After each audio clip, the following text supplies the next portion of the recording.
انتصار 3 بوان مهمين.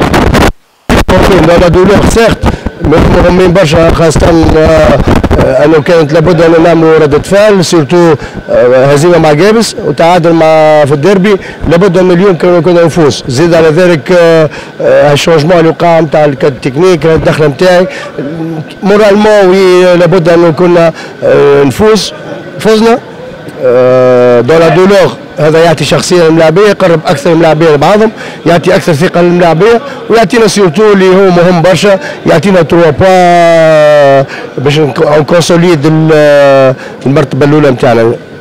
فما لحظات مستقبل مرسى نزل ياسر على الكلوب افريكا، وكان ينجم يسجل هدف وكان ينجم ينتصر، لكن نتصور اللي عرفت كيف تتعامل مع المراد.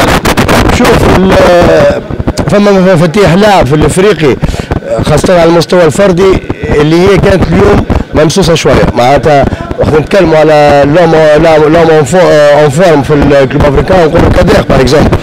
كادير في لي دو ديرنيير سيمان هذوما الطويلة ما لعبش حتى مقابلة. شاف المنتخب ما لعب حتى مقابله، ونعرفوا نسق التمارين في المنتخب بيكون طايح شويه لانهم يحضروا في مقابله رسميه. الوغ من الناحيه البدنيه كادير شفت انه ناقص فريشور، سي بور سولا حاول انه يعطي بالخبره نتاعو، يعطي فريشور ما كانش موجوده.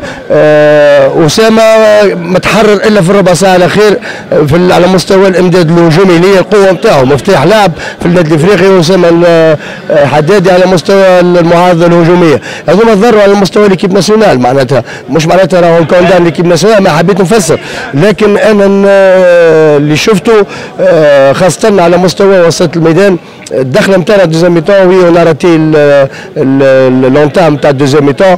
اوروزمون فما في البنك كيلكو جوار اللي نجموا يعطيونا دوتر اوبسيون، اخترنا انه نعملوا الاوبسيون نتاع عماد المنياوي حتى يعطينا اكثر اللمسه الفنيه نتاع التهديف، لانه تعرفوا عماد المنياوي على المستوى هذا كيف على مستوى جاك انه يعطي يثبت لنا لي دو زاريا سونترو، وابراهيم شناحي يجي من تالي مع الاكسبيريونس نتاع وسام يحيى في امتلاكه وسط الميدان. لكن كان لاحظنا زاد خلينا فتحنا الملعب بصابر وعماد.